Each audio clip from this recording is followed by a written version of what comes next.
Marc Bergevin, general manager of the Montreal Canadiens, one of the most polarizing GMs in the entire league. His sleeves are full, his trades are big, and sometimes they're even bigger than you think. Let's go through a little move that Marc Bergevin made that has had an unbelievable impact on the Montreal Canadiens now and going forward. Today, we look over the surprisingly big Raphael Diaz trade. To go back to where this all begins, July 13th, 2012, the Montreal Canadiens sign a Swiss defenseman named Raphael Diaz. Not only is he a defenseman, but he's a defenseman that shoots right, and that is a big commodity in this league. But sometimes when you sign a player out of Europe, they're young, and they're going to need a little bit of seasoning, maybe somewhere in a developmental league like the AHL. Some assembly required, you might call him. In 2012, Raphael Diaz, plug and play. The guy was a well-established professional hockey player when he signed this deal, playing 8 seasons with Zug of the Swiss League. Now, 8 years in the Swiss League, what makes Montreal want to sign him now? Well, after 6 seasons in the Swiss League with a career high of 14 points in 50 games,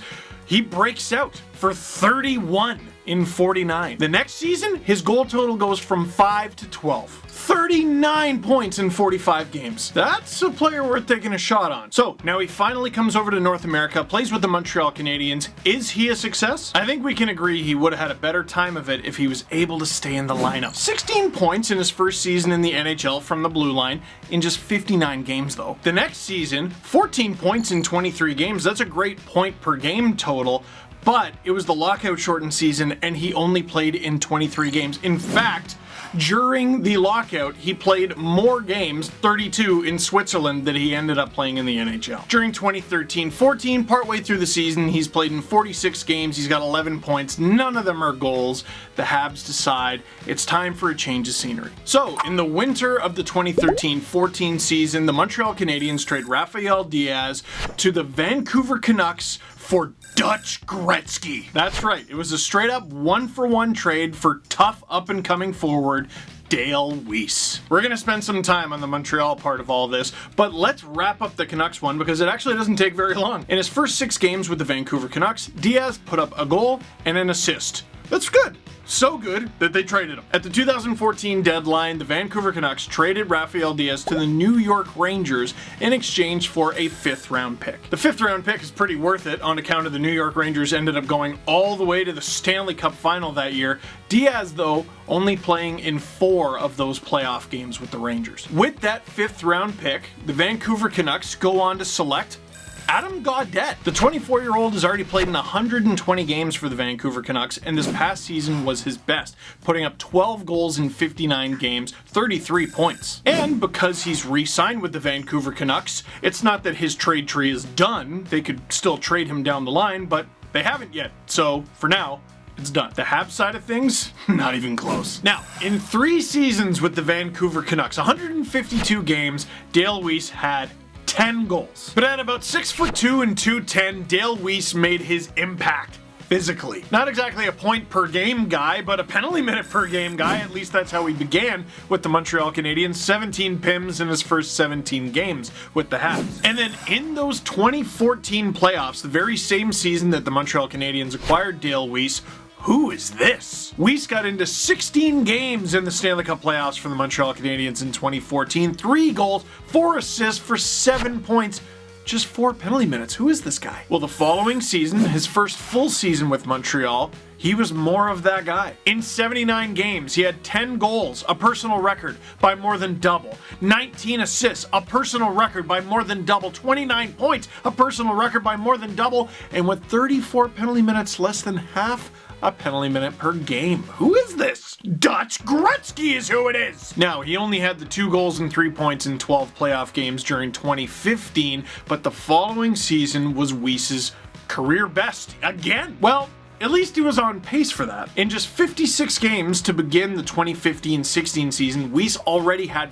14 goals for the Montreal Canadiens, 12 assists, 26 points. He's on pace to shatter all his personal bests, and that is when the Habs sell high. We have a trade to announce. And it is 2 for 2. The Montreal Canadiens package Dale Weise and forward Tomas Fleischmann together and send them to the Chicago Blackhawks for Phillip Danault and a second-round pick in 2018. Now, if you're a Montreal Canadiens fan watching this video, with just saying the names, you already know the trade rules, but let's talk about how we got there. The Chicago Blackhawks loading up at the trade deadline because, of course they were. They are just coming off of their third Stanley Cup in 6 seasons. And the way the season was going for Fleischmann, but especially Dale Weise, that was more than worth the risk. But things that look great on paper don't always work out that way, and the payoff for Chicago was pretty terrible. Fleischmann, 4 goals, 1 assist, 5 points in 19 games with the Blackhawks. Dale Weise, in 15 games, no goals, 1 assist, the 1 point. And during the 2016 Stanley Cup playoffs, Fleischmann and Weise getting into 4 games apiece, 1 goal between them. It was scored by Weise. And that's all the points they had. There would be no 4th cup in 7 years. How'd the Habs do? Woo! Man, being a first-round pick does something to you. It's just weird. It messes with how your own team perceives you, how other teams perceive you. You're amazing, you're a bust, you're both at the same time. And I think a little bit of that was going on with Phillip Danault. Because the Chicago Blackhawks drafted Phillip Danault 26th overall in 2011. That's a first rounder. And he would play most of the next 2 seasons in the QMJHL.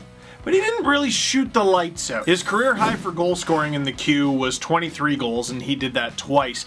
Not amazing for a forward in a pretty high-scoring league who was picked in the first round. Which shouldn't indicate to you, oh, Danault is bad. It should indicate to you, oh, that's not the player Danault is. And I wonder what happened there. In his first full season in the AHL, he's got 26 points. Just 6 of them are goals, and that's in 72 games. The next season, much better. 13 goals, 38 points in 70 games. But again, that's still the A. He only gets into 2 regular season games the season that the Chicago Blackhawks win their 3rd Stanley Cup there in 2015. And his first real cup of coffee during the 2015-16 season with the Blackhawks, just 5 points in 30 games. So for the Chicago Blackhawks, it may not have even been just a poor decision. It might have been, hey, we drafted this guy in the first round 5 years ago and we're trying to win now. We can afford to trade him. And now, a few years later, we know how that's worked out for Montreal. 307 games played so far with the Montreal Canadiens, and in each of the past 2 seasons, he scored at over a 50-point pace over 82 games. Not to mention being a very good two-way player and filling in maybe higher in the lineup than he would on some teams, with the Habs a little thin up the middle over the last little while. That's obviously changing now, and Danault is a big part of that. So I can confidently say this trade would be a fleecing for Montreal if it was just Fleischmann and Weise for Danault. I don't know how Bergevin pulled this off, but he managed to get the 2018 second rounder in there as well. Actually, I do know how he pulled it off. We've already gotten into the psyche of the Chicago Blackhawks. They want to win now. Marc Bergevin goes, you know what? How about a second rounder 2 more seasons down the line, 3 drafts from now? And the Blackhawks go, dude, I don't care. Yeah, take it. They've won 3 cups in 6 years, and they're trying to go 4 for 7. They're like Jordan Belfort from Wolf of Wall Street. It's fun coupons. And I would love to know if anyone asked Marc Bergevin, why 3 drafts from now? Because I bet his answer would have been something along the lines of, because I bet 3 years from now, Chicago's gonna kinda suck. And that is a bet he nailed. Because forget going for 4 cups in 7 years. In 2018, the Chicago Blackhawks are just battling to even stay relevant, certainly not make the playoffs. And that second rounder ended up being 38th overall.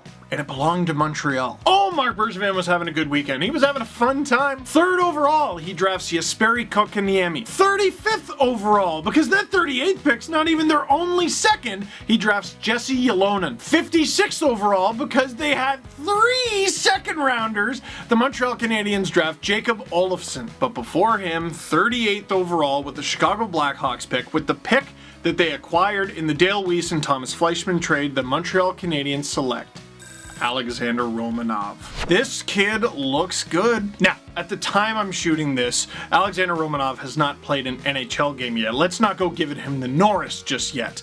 But he is considered to be one of the Montreal Canadiens' best prospects in their system. So let me make this abundantly clear then. In a trade deadline deal, In 2016, the Montreal Canadiens traded Dale Weise and Tomas Fleischmann, who put up a combined 1 goal and 1 point in 8 playoff games for the Blackhawks. In return, the Montreal Canadiens get one of their most important forwards and one of their top prospects. That is a win. That is a win. That is a win. And I'm making this about Habs versus Blackhawks, Montreal versus Chicago, but remember, this video began with Raphael Diaz. At the beginning of this, the Montreal Canadiens signed a free agent defenseman out of Switzerland. They then traded him straight up for a forward who would go on to more than quadruple his career high in goals with them. Then they would sell high and package him, and he was the primary part of the package, and they acquired one of their top centers and one of their best prospects. If you're a Habs fan, I hope you're watching this in the morning. You don't need a coffee now. You don't need a coffee anymore. Save the money. Let's just put it to bed, the idea that tanking is yucky. At the end of the day, you want to win. If you're a player, if you're a coach, if you're a GM, you want to win. Of course you do. But knowing when to go, okay, you know what? We got to sell off a few players here is smart. It's good business. It's how you win in the future. And by making this deadline deal, getting rid of 2 depth forwards, the Montreal Canadiens have set themselves up for the present and the future. And you want to know what's even less fair? Who played for the Montreal Canadiens this past season? Dale Weise! They got him back anyway! And what's great about this trade tree? It could just keep going and going and going. If you're a Montreal Canadiens fan, this trade tree is a big win. And before we go, here's how you can win personally. I got my Movember shirt on here, but as you can see, no mustache. And for the right amount of money, you can make it so that Austin Matthews doesn't have a mustache either. Austin Matthews is pledged to shave his mustache if he can raise $134,000 for Movember. If you want to donate to the cause, we'll put a link down below in the description, and you can just visit Matthew's Twitter page if you want. Listen, no matter who you cheer for, it's a good cause. We should all be on the same team for this one. But for now, that is it for this one. Thank you very much for watching. Click like if you liked this video. Click subscribe if you really liked it. Tell all your friends. Selling at the deadline. It's a good thing.